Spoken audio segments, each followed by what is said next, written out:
Bonjour et bienvenue dans cette nouvelle vidéo qui va être relativement rapide et que j'espère ne pas avoir d'édition à faire. Et ça, c'est un autre sujet dans laquelle je vais pas vous parler de ce truc-là, non, je vais vous parler de ça. Et puis de toute façon, si vous avez vu le titre, vous savez de quoi on va parler. Alors, comment transformer ça en bot dans nos MMO? Bah, c'est assez simple en fait. Parce que la carte Leonardo, enfin Arduino Leonardo est assimilée, hein. Vous voyez que ça c'est une Veleman. Bon, c'est pas très visible, voilà, là ça se voit à peu près, c'est une Veleman, donc c'est une compatible Leonardo. Et non, il n'y a ni DiCaprio, ni les autres trois Tortues Ninja. Qu'est-ce que je voulais dire? Oui, donc transformer ça en truc qui va faire des choses pour nous à la place dans les MMO. Voilà. Donc ça va travailler pour nous. Si ça pouvait le faire dans la vraie vie, ce serait tellement bien. Mais enfin bon. Donc oui. Donc ça, on va s'en servir pour faire du farming dans les jeux. Hein, ça marche autant sur les MMO que sur les jeux solo. Bon, bah, déjà moi, quel jeu je vais prendre en exemple? Bah moi, celui que j'ai utilisé principalement, hein, c'est Arcade. Hop, voilà. Parce que dans Arcade, il fallait que je pêche du poisson, beaucoup de poissons, énormément de poissons pour faire du craft. Voilà. Par contre, me demandez pas, je suis quel serveur, mon perso, mon compte et tout ça, parce que je joue plus au jeu, tout simplement. Pas parce que j'ai tout niqué le jeu avec la petite carte à Leonardo là, mais parce que j'en ai marre de jouer à ce jeu-là. Il est pas ce que je voulais. Enfin bon, c'est un autre sujet. Donc, comment on transforme notre petite carte en bot qui va farmer à notre place, hein. Donc, déjà, on va faire hop là, et on va aller là. Et donc là, on voit que dans Arcade Unchained, hein, donc celui qui a 25 boules, mais ça on s'en fout. Donc dans Arcade Unchained, qu'est-ce qu'on voit? On voit que ça, là, je suis équipé de ma canne à pêche et que j'ai besoin d'appât et qu'il y a ça qui est là pour pêcher.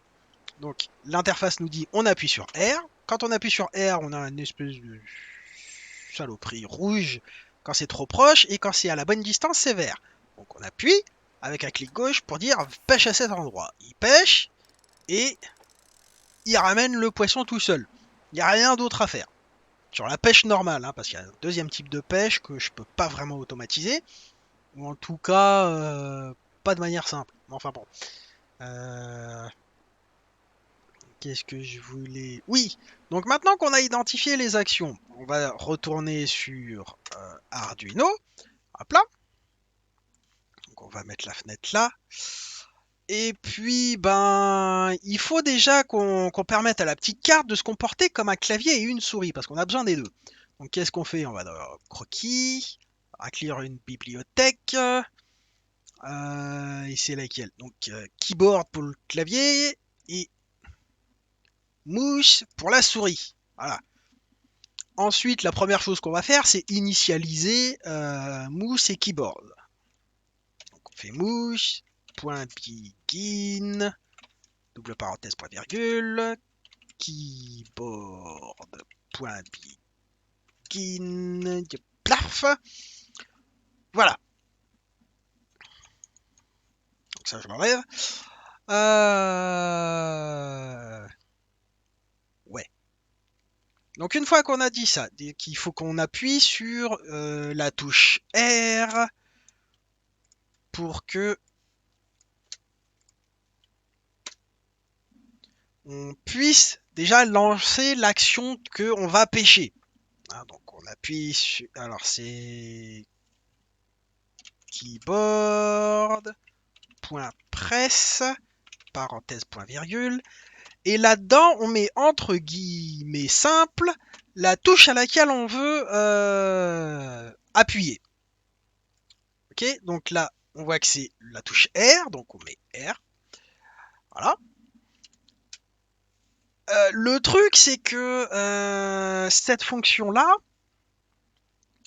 qu'est-ce qu'elle fait? et ben elle garde la touche appuyée. Donc il faut dire à la carte de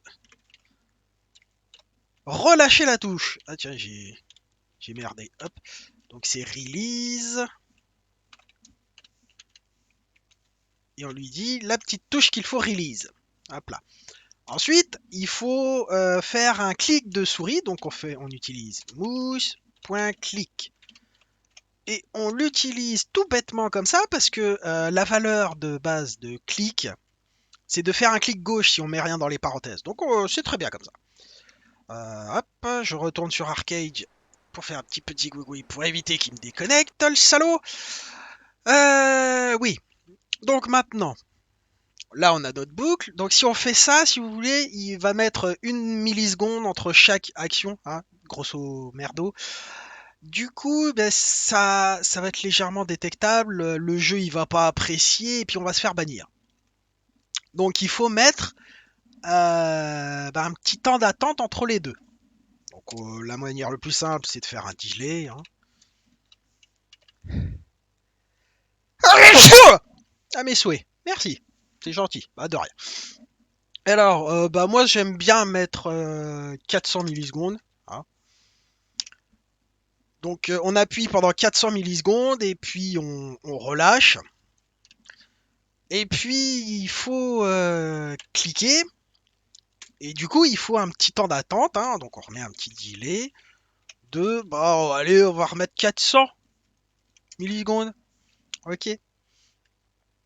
Et donc, si on fait ça, dès que ça arrive là, paf, ça remonte ici et ça recommence. Sauf qu'on a vu qu'il fallait attendre un petit peu pour que le perso il puisse pêcher.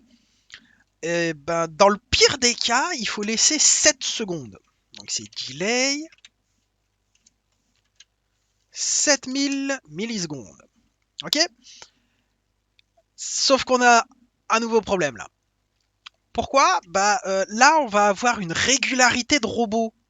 Vous voyez le truc? Donc si les mecs ils s'amusent à regarder les logs ou même de manière automatique, à voir quels sont les joueurs qui ont des actions ultra répétitives tout le temps au même moment, c'est extrêmement facile à voir ça. Donc ce qu'on va faire, c'est qu'on va ajouter un petit facteur random hein, entre 1 et 100 millisecondes de plus. Donc on fait plus, parce que dans les parenthèses des fonctions, on peut faire des opérations mathématiques. Hein. Donc random, qui est la fonction pour générer un nombre aléatoire qui prend deux paramètres, l'un minimum ou un maximum. Donc 1, et puis on va mettre jusqu'à 100 millisecondes de plus. Voilà. Et bah du coup, on va copier ça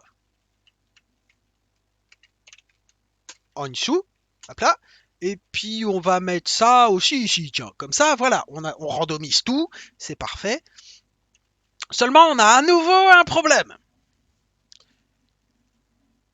Parce que une fois qu'on balance ça dans la carte, bah une fois qu'elle est arrivée là, elle repart immédiatement. Et ça, c'est pas cool. On veut pouvoir contrôler quand est-ce que la carte fait ci ou fait ça. Et si jamais on veut faire une carte un petit peu plus évoluée avec... hop, je remets un petit coup, histoire que je me fasse pas jarter. Si on veut faire des fonctions un peu plus avancées, par exemple, on veut faire de la pêche, et puis après on veut faire, je sais pas, de la poterie, par exemple, dans le jeu. Il n'y a pas de poterie dans Arcade, mais on s'en fout, c'est pour l'exemple.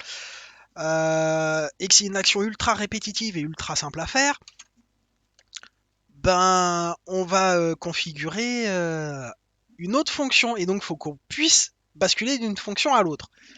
Comment qu'on fait ça? Eh ben on peut faire ça avec un bouton par exemple, ce qui va être schématisé par ce truc là.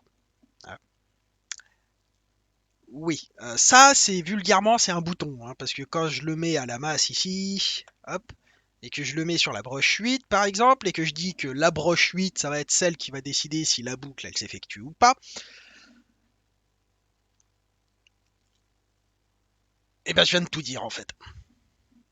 Donc il faut qu'on configure la broche 8 comme étant une broche qui va recevoir, qu'on va lire. Donc ça va être une broche de réception, donc input. Ce qui veut dire que on fait pin mode. De mémoire, c'est 8, virgule, input. Hop. Et du coup, il faut récupérer l'état de la broche. Donc, on va récupérer ça dans une variable qu'on va appeler statut. Ah non, ça c'est déjà utilisé, donc on va pas l'utiliser. Donc, valeur broche 8, allez hop, égale, et donc on va l'initialiser avec digital read 8. Il me semble que c'est comme ça que ça marche. Il me semble que c'est comme ça que ça marche. Ok, donc maintenant qu'on a récupéré ça, bah, il faut mettre dans un bon vieux if valeur broche 8. On teste l'égalité avec un double égal. Est égal à... Bah, si j'ai un signal haut, bah, on va dire que on va faire la boucle. Et si j'ai un signal bas, on va dire qu'on fait pas la boucle. Alors, ensuite, on met tout ça là-dedans. On fait de l'indentation pour bien montrer que tout ça, c'est dans ce bazar-là. Hop. Voilà.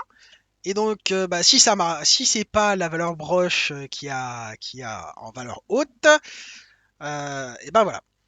Donc, la Leonardo, elle fonctionne en 5 volts ou en 8 volts, en 3,3 volts. J'ai un doute. On va essayer d'abord en 3,3 volts. Voilà. Et puis, bah, il n'y a plus qu'à mettre ça dans la carte pour voir si ça marche. Hop, bien par la petit câble. Donc, ouais, faites attention aussi hein, dans outils, type de carte, une Leonardo. Hein. Vous faites pas avoir comme moi où au début je comprenais pas pourquoi ça marche pas et puis en fait j'avais laissé Arduino Uno. Donc voilà.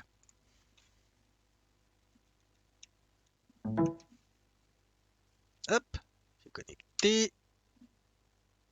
Ouais, bah toc.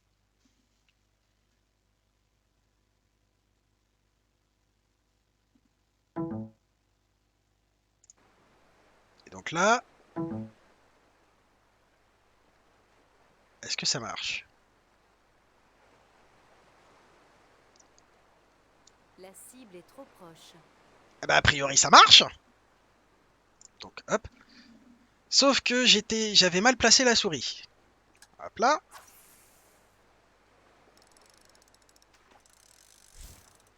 Donc on a pêché une première fois. Hop, on pêche une deuxième fois. Et à la troisième pêche, on peut dire que ça fonctionne. Et donc après, je vais passer... voilà, donc là, je vais passer à la masse pour envoyer un signal bas sur la broche 8 et ça devrait plus pêcher. Et c'est tout à fait ce qui se passe, ma bonne dame. Donc bah là, on voit comment créer rapidement un petit bot. Hein. Donc si je remets à 3,3... Eh ben j'ai même pas branché le bordel qui pêche tout seul, ce con. Ah, saloperie, tiens. C'est ici.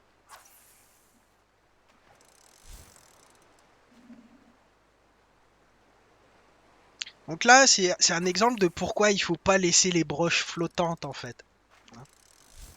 Bon, là, c'est pas très dérangeant, mais on voit que quand on fait des designs un peu sérieux, on laisse pas les broches flottantes, quoi. Donc là, j'ai remis sur la masse et ça devrait plus pêcher.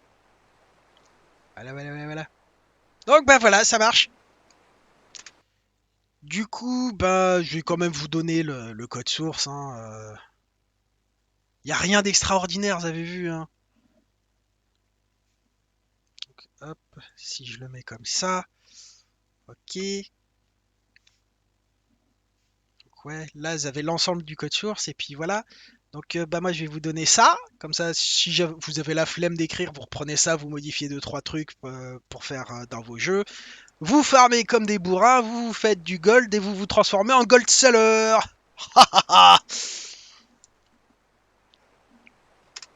Voilà, voilà, voilà, voilà. Donc bah j'espère que la vidéo vous a plu, que vous avez appris quelque chose. Et à une prochaine. Bye bye.